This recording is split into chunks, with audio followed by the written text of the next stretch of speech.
Challenger. Welcome, guys and gals. This is your host, Proc Prince Rana, and thank you for dropping by. We're looking at Makhan Singh Parhar, or better known as Flat Earth Fokker. It is jackpot of almost every kind of stupidity rolled into one. I started this channel when a close friend of mine turned out to be a vaccine denier. My initial videos were quite a lot about virus, wearing mask, bad medicine, and so on. Then came the second lot of stupidity, flat earther. And again, I knew a friend who does not believe in globe earth and lives in Dubai. Oh, the irony. Then some general stuff like religion. There is another type of stupidity I only tackled once, that is sovereign citizen. Not science related, so the lack of videos. Mac checks every single of those boxes. And my guess is he would be checking a lot more, like 9/11, Sandy Hook and such, because stupidity is contagious and proud. Obviously, we all debunked every single flat earth claim and try to explain matters like gravity and perspective again and again. So I'll ignore that in this video. A preview of what has happened recently. Earlier this year, Flat Earth Fokker came under fire when the business license at his Delta Hot Yoga studio was pulled after he made several false claims about COVID-19, including that the virus could not survive the heat in his classes. Recently, Mac attended a Flat Earth conference in South Carolina, an event called Flatoberfest 2020. The event, which is described on its website as an interactive conference for alternative cosmology enthusiastic, was attended by close to 400 people, according to a video posted to his own Facebook page. Upon returning home to the lower mainland, Mac refused to self-isolate for 2 weeks. Speaking at an anti-mask rally at the Vancouver Art Gallery Sunday, he said he played their game on the flight by wearing a mask on board by removing it when he was off the radar.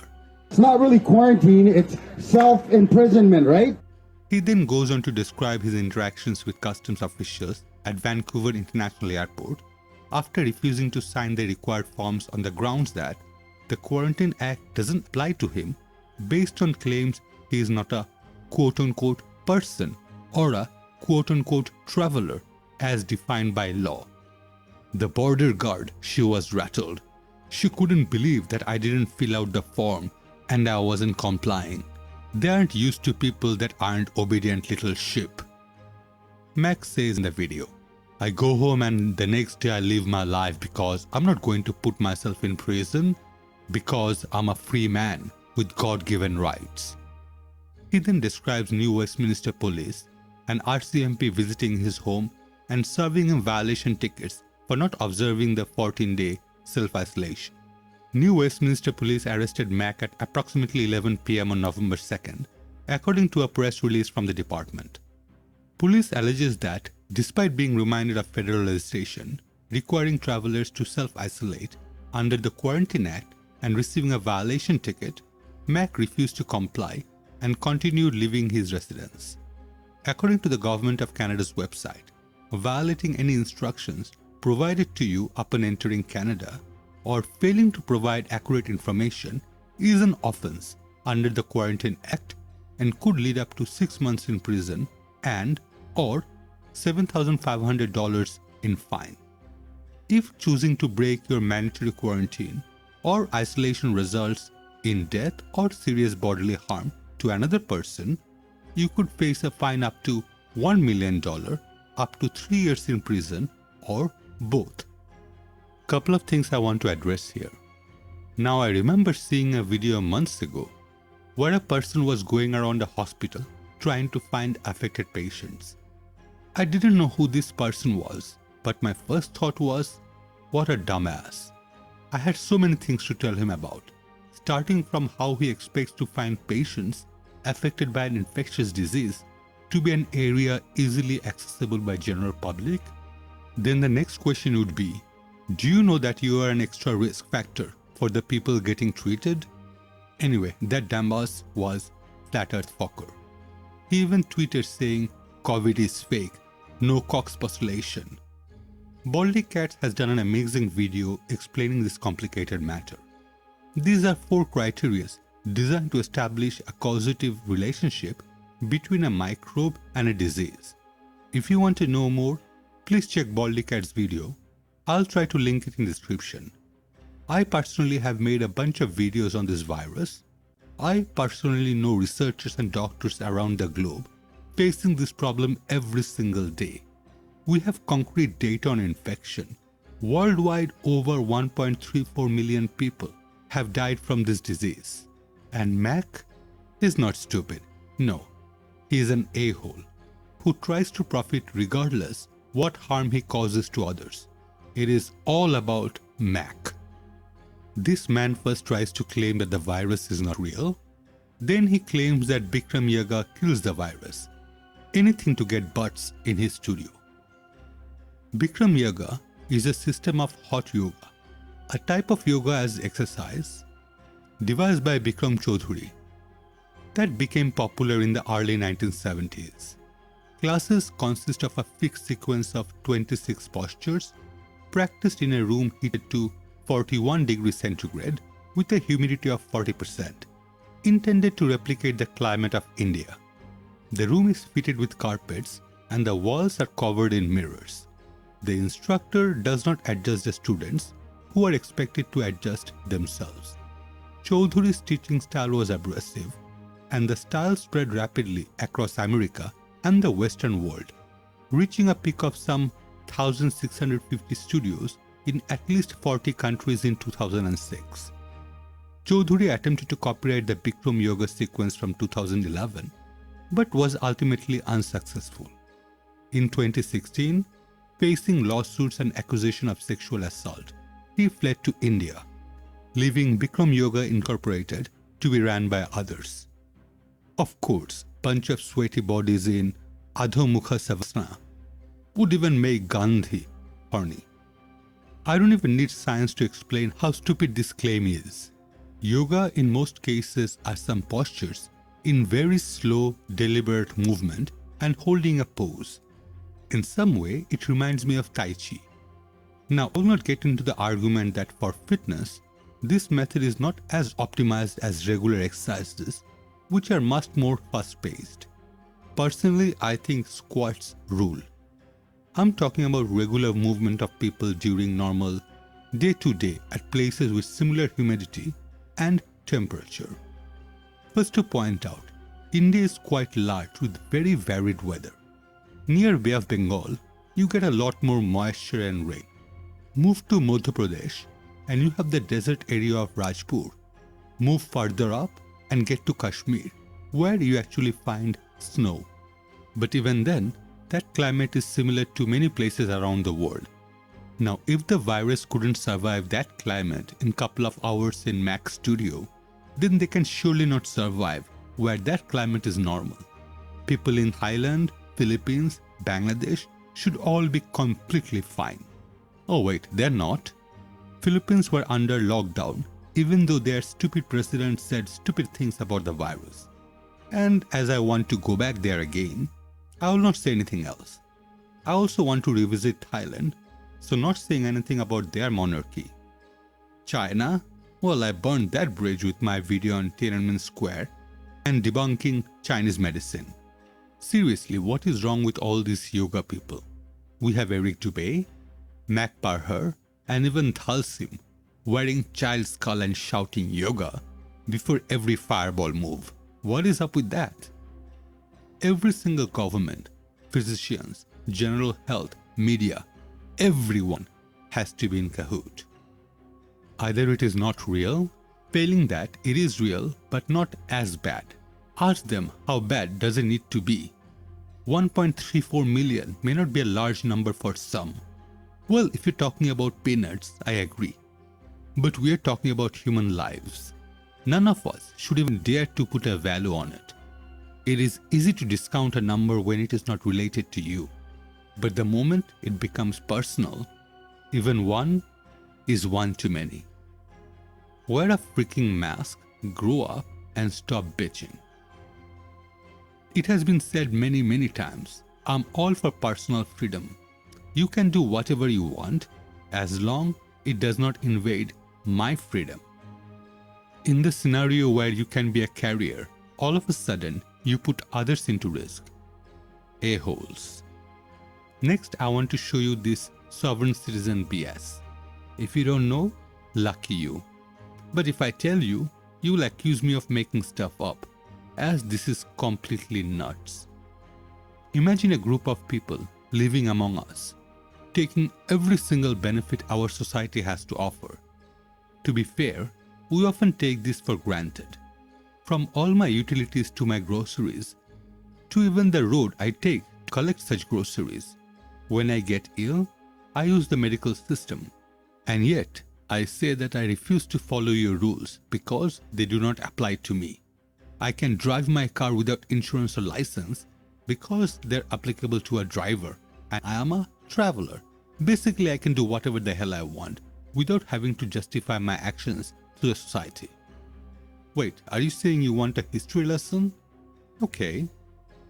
Although the myriad sovereign citizen groups and individuals not tied to a particular group all have their own idiosyncrasies in their belief, they tend to share some common ideas.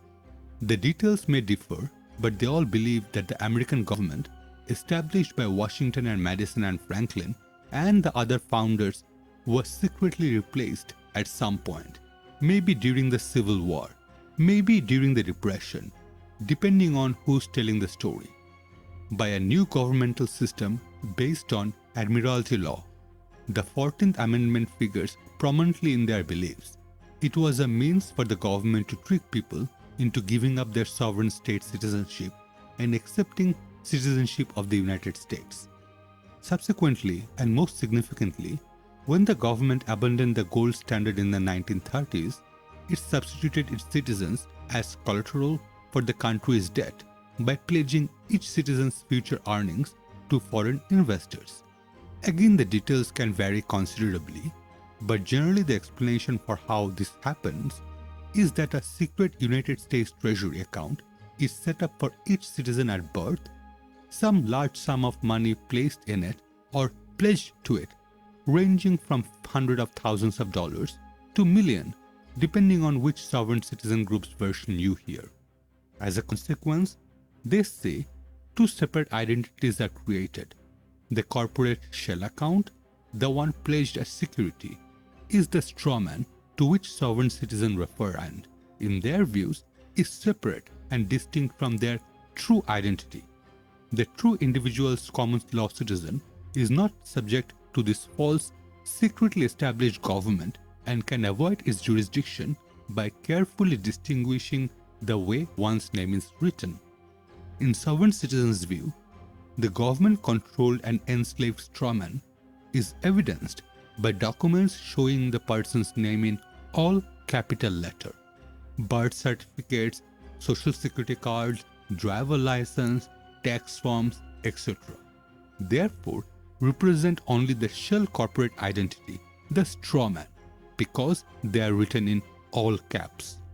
A sovereign citizen avoids inadvertent subjection to this false government by signing documents in a manner that distinguishes the common law sovereign citizen from the strawman. The sovereign citizen may use red ink or thumbprints documents, put the zip code in brackets or say near as part of the address. There are innumerable varieties of this queer view of the law, but all are intended by the sovereign citizen to make sure you know you're no longer dealing with the enslaved strawman. You now have the real common law sovereign citizen in front of you. Sovereign citizens may want to bring their own court reporters to court proceedings. There will be talk about common law, about admiralty law, and about oaths of office. A sovereign citizen may carry a copy of Black's Law Dictionary as a reference resource for their common law views. There also is a strange twist to their thinking that puts the Uniform Commercial Code at the center of much of the theory. For those who identify themselves as Moorish nation or something similar, there also is a belief that a 1787 treaty fictitious, between the United States and Morocco grants them immunity from US laws. Some may claim to occupy United Nations Indigenous Peoples Seat 215. There is no such thing. And create their own birth certificates and passport, in addition to driver's license and vehicle registrations. It is a rather big deal. We survive and flourish thanks to the guidelines we all follow, set by our society. The carrot is my neighbor's PS5. The stick is prison time. I expect people to not drive when drunk, and I don't drive when I'm drunk. It goes both ways. Let me show you what I mean. I think this is the notice he gave to the court. Okay, I'm here to accept any/all verified claims before this court, not complaints or offense notices from people who work for a service corporation, which no obligation exists, or my verbal consent, and I appear under duress. Basically, soft seat bingo. Let me explain what that sentence means to us normies and what they think it means. They think the whole branch of government is a corporation. Well, fair enough. Let it be a corporation. Like any such system, there are rules and regulations set by such corporation. If you do not like it or cannot abide by it, well, no one is holding you here. You're welcome to leave anytime you choose to. However, if you choose to remain, then expect us to expect you to accepting the laws. So people who work for a service corporation, meaning any and all government employees, so police, fire department, inland revenue, DMV, hospitals, all of it. Meaning if they get a speeding ticket from a cop, well, not applicable because he or she is working for a corporation. So regardless of the severity of their action, they cannot be judged by any branch of government. Furthermore, they think they need to give verbal consent for any actions taken by police. I can just imagine, I'm standing on top of a dead body, blood all over me, blood all over the area. The cops arrive and want to question and search me. Guess what? They cannot until I allow them to. Seriously, this is worse than flat earthers. How deliciously dumb does one have to be to swallow this kind of nonsense and expect us to swallow it as well? Next, we see another document from MAC with 11 bullet points. There is one that is correct. I guess that is still a lot, right? First 1 and 2. All government buildings are public, and rights to access said public courthouses to seek justice. These are loaded statements with very deep implications, and first glance, both sounds reasonable. But are they? Do you think you should be allowed to walk into any part of a public school because it is funded by the public? Do you think you should be allowed the same in a police station, walking around the holding cell? How about a hospital? Of course not. Just because it is funded by public does not make it completely accessible to general public. That would be pure chaos. And seeking justice? Well, we do have a process for that. And we go to court through that process. Now, if the social service took my kids away because I was a piece of shit, and I don't believe in corporation to be allowed to do so, then I go to that very same corporation harassing people because I seek justice. Our current system, well, I never took anyone to court, but I assume it would all start from either visiting police or a lawyer, right? Point 4 is common law. Well, this is not what most people think what it means. According to Wikipedia, in law, common law is the body of law created by judges and similar quasi-judicial tribunals by virtue of being stated in written opinions. The defining characteristic of common law is that it arises as precedent. Now, that doesn't have much to do with move, claim and court. Obviously, there are some claims that would immediately be thrown out of court based on precedents. You may ask to move the court venue if you think the juries would be biased. But I'm pretty sure you will need to convince the legal system. So you can't just claim any precedents willy-nilly. But it is 5, 6 and 7 that interest me more. All starts with rules of civil procedure. Well, CPR, our 1998 version in UK, had only 48 parts, with each part containing multiple sections. Broadly speaking, civil procedure consists of the rules by which courts conduct civil trials. Civil trials concern the judicial resolution of claims by one individual or class against another and are to be distinguished from criminal trials in which the state prosecutes an individual for violation of criminal law. In general, the prosecution in criminal cases represents the state in which the trial is taking place. But in civil cases, both parties represent themselves with the assistance of a civil litigation attorney or legal counsel.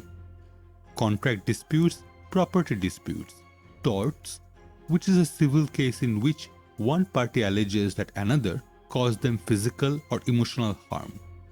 Class action cases that are similar to tort cases, only the prosecution in these cases represents a group or class of people who have all been injured by the same thing, are common types of cases in civil court. Complaints against the city are generally settled out of court, but in the event that the government refuses to settle, the complaints are generally tried as civil cases. There are numerous other types of civil cases, and sometimes a civil cases will follow up a criminal case that has had an unfavorable outcome for the prosecution. So CPR, and in this context means civil procedure rules, are the overall structure, guidelines and requirements from objective, court's power, court documents to how to start such claim. It also defines how to respond to claims and what happens with default judgment. These are standard set of rules applied to all of us equally. If I bring a claim against you, I need to provide certain documents and follow a procedure. You then in turn have certain time to respond. How the hell does Mac think he's above that? Rules of civil procedure do not apply to the Parhar court. That's a court that I established. And he thinks by claiming to have created Parhar court, he is beyond our law. The complete arrogance and stupidity of this a-hole is beyond me. Point 7. Rules of civil procedure created by and for a private society or bar members. What the frick? Well, in many Commonwealth jurisdictions, the Bar Association comprises lawyers who are qualified as barristers or advocates, collectively known as the bar or members of the bar. And no, they did not create CPR. Well, I'm sure they had input. And how is it created for them? There are too much stupidity to go through without melting my brain. This is frankly dangerous. Sad thing is, we have a bunch of morons supporting this a-hole, from real life to YouTube channels. Well, one thing I will say, this has brought some channels to my attention, especially one called Truthseeker69. This person has a video titled Mama Raised a Truth Seeker. I'm sure we'll soon disagree. Just a short clip from a recent webcast. I have nothing else to add except birds of the same feather flock together. Basically, there's a fucking neighbor that's been after me. He's like, I found out from the police, it's all him. Even when I was in the US, he's already was calling the police going, this guy's in the States and he's planning not to quarantine when he comes back. So, I mean, yeah, oh yeah, he looks like a fucking, call him every name in the book. Call him a P name so I don't get in trouble. Call him that name, the P name. He looks like that. Pussy? The pussy. No, the ped, pedo? Pedo, yeah. Well, I shouldn't say pedo it. pussy. Yeah, he's a tranny fucking satanic. Looks like a satanic. I can't say he is. He looks like a satanic. Oh, he's fucking ratting you out. You know, he's ratting out a healthy man to the fucking quarantine. He's a fucking snitch. He's Snitch a is blue little faggot. He's That's a right. blue, stated, fucking scared little faggot. Yeah. Dude, I really think this guy is a tentacle of Satan. I swear to God. This is where I'll end this video. Thank you so much for watching till the end. If you've enjoyed this content, please give it a like, comment, and share it with friends and families. If you could also subscribe, that would help my small channel and help bring more contents to you. Thanks once again. Wherever you are, have a safe day. Signing off.